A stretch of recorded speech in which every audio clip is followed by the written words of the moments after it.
Par les travaux de la réunion régionale sur la situation alimentaire et nutritionnelle, il s'agit donc du Sahel et en Afrique de l'Ouest. Ces travaux ont débuté ce mardi même à Conakry. L'objectif de cette rencontre est de renforcer les politiques et stratégies africaines en matière agricole. C'est un compte rendu de Hadi Kamara.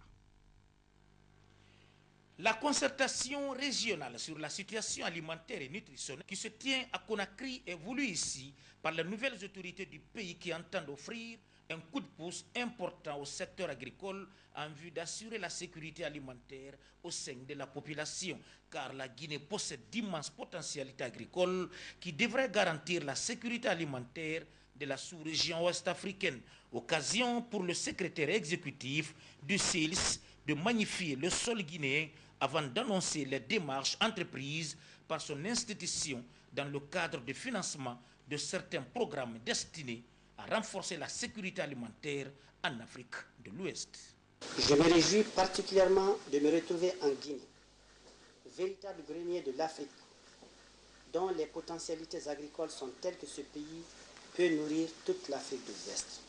Il me plaît d'annoncer que le CILS et l'Union européenne ont procédé en février dernier à la signature de conventions pour le financement de 3 programmes pour un montant total de plus de 14 milliards de francs CFA visant la création de conditions favorables pour un développement durable et au renforcement de la sécurité alimentaire et de l'intégration régionale en Afrique de l'Ouest.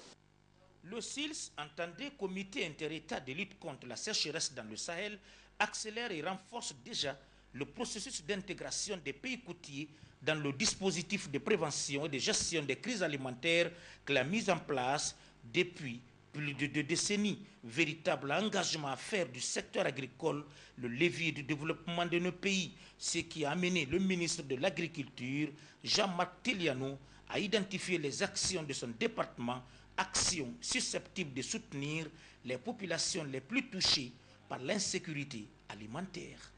La République de Guinée est très sensible aux efforts immenses que déploient le CILS et ses partenaires techniques et financiers pour appuyer les États à faire face à la vulnérabilité des populations à faible revenu qui sont dans l'insécurité alimentaire. C'est le lieu de saluer le dispositif régional de veille sur la sécurité alimentaire au Sahel et en Afrique de l'Ouest, laborieusement mis en place par le CILS. Le dispositif, mis en place depuis plus de 2 décennies, permet aux pays du Sahel de se doter de cadres permanents de concertation pour mieux appréhender la problématique de la sécurité alimentaire. Lors de ces travaux de 3 jours, ces participants venus de 17 pays de la CEDEAO et du CILS vont égrener le chapelet des difficultés qui assaillent le monde rural africain, mais également esquisser des approches de solutions capables de prioriser les investissements dans le domaine agricole. C'est la même volonté qui anime le gouvernement guinéen. Vous me permettez de vous transmettre la profonde gratitude de son Excellence, Monsieur le Président de la République, et de son gouvernement pour l'honneur que vous faites à la Guinée d'abriter la présente concertation régionale sur la sécurité alimentaire et la nutrition dans le Sahel et en Afrique de l'Ouest. L'insécurité alimentaire et la vulnérabilité sont des situations aggravantes de la pauvreté des populations du monde rural contre lesquelles nos gouvernements ont l'obligation de développer des systèmes de gestion durables et efficaces. C'est pourquoi la problématique de la sécurité alimentaire est une préoccupation centrale de mon gouvernement qui en a fait un des axes majeurs du plan d'action d'urgence qu'il vient d'élaborer. En effet, on ne saurait comprendre et expliquer qu'après 50 années d'indépendance nationale, malgré sa pluviométrie abondante et ses potentialités agricoles, la Guinée soit toujours importatrice nette de denrées alimentaires. L'objectif de mon gouvernement dans ce domaine est de mettre en œuvre des programmes et projets réalistes, volontaristes et ambitieux pour atteindre au moins l'autosuffisance en denrées de base de nos populations à l'horizon 2015. Alors, ce cadre devrait offrir l'opportunité d'échanger sur les stratégies à développer pour accroître la production agricole en Afrique de l'Ouest et au Sahel et assurer un bon fonctionnement du marché régional.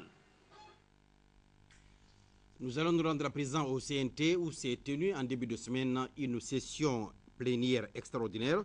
C'est une session qui a surtout permis l'examen et l'adoption de la loi portant principes généraux de gestion par le Trésor public des fonds appartenant à des organismes publics outre que l'État.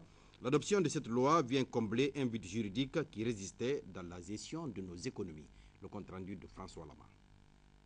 La loi qui a été votée à l'unanimité par les membres du Conseil national de la transition présent ce lundi à l'hémicycle vient combler un vide juridique qui persistait dans la gestion de la trésorerie guinéenne. Cette loi qui est désormais conforme aux normes internationales relatives aux principes généraux de centralisation et de gestion par le Trésor public des fonds appartenant à des organismes publics autres que l'État est bien appréciée par les techniciens de l'économie guinéenne.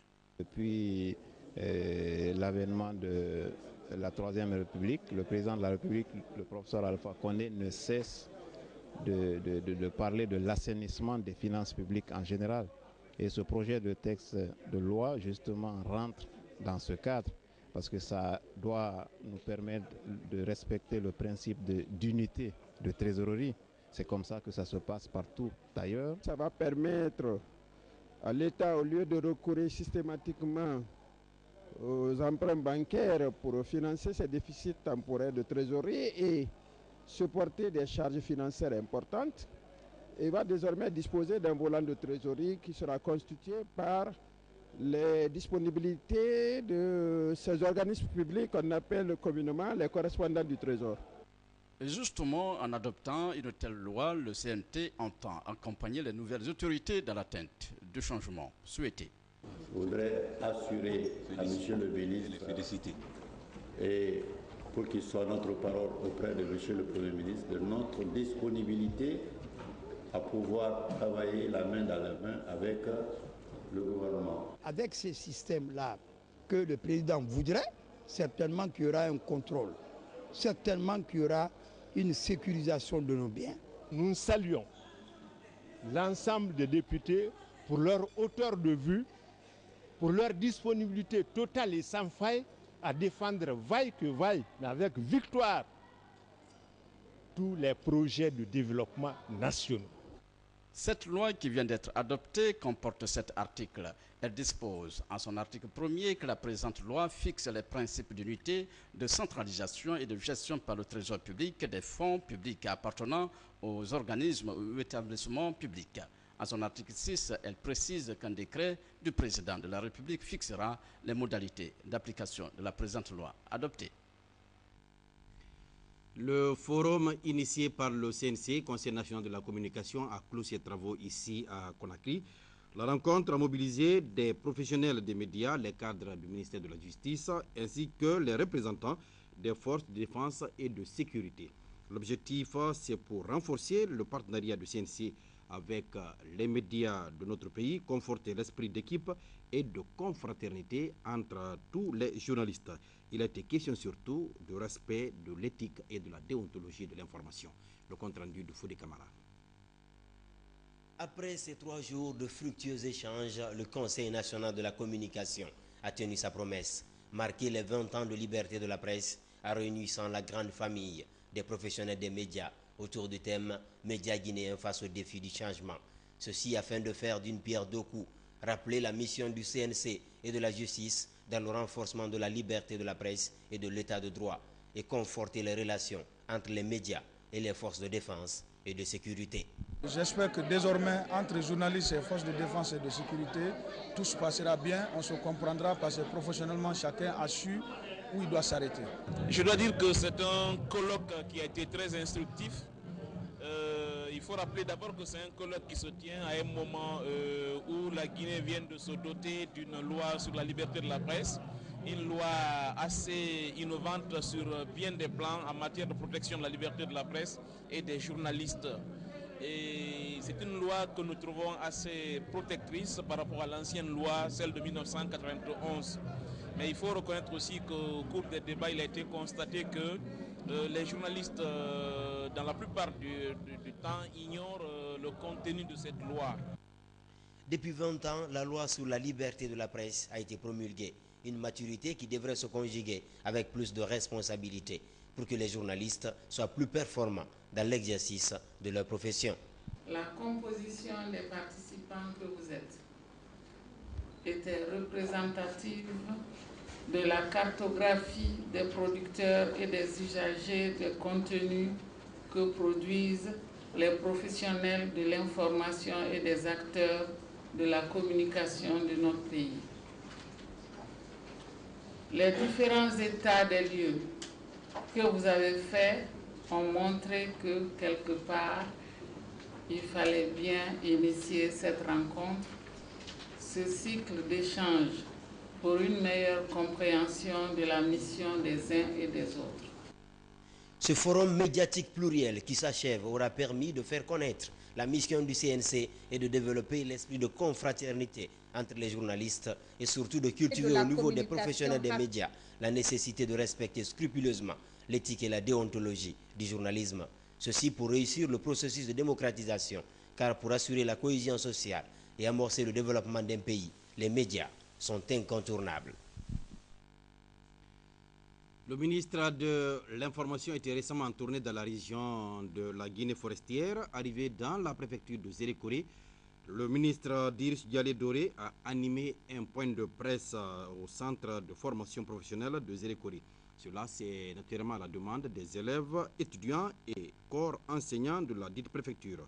À cette occasion, le ministre de l'Information a surtout exposé sur le sens du changement en Guinée. Le compte rendu de notre envoyé spécial, Isidore Gonunananamou de Tunkarata.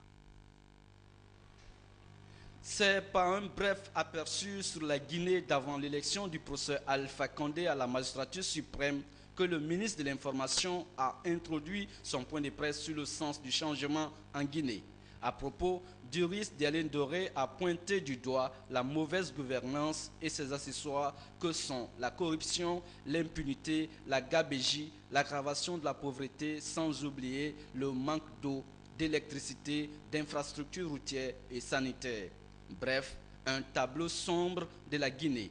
Pour en venir au thème le sens du changement en Guinée, le ministre de l'Information a tout d'abord indiqué à l'assistance quelques efforts de changement entrepris par le gouvernement du Premier ministre Mohamed Saïd Fofana.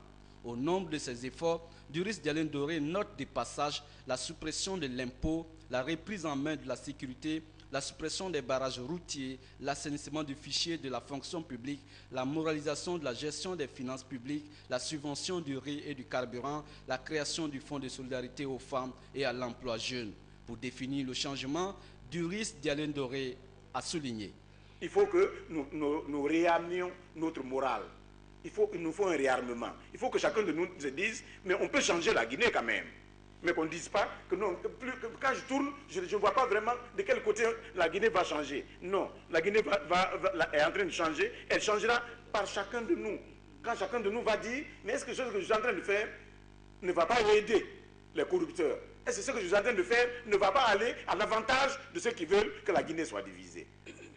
Donc, s'il vous plaît, acceptons d'observer la loi, d'observer cette patience.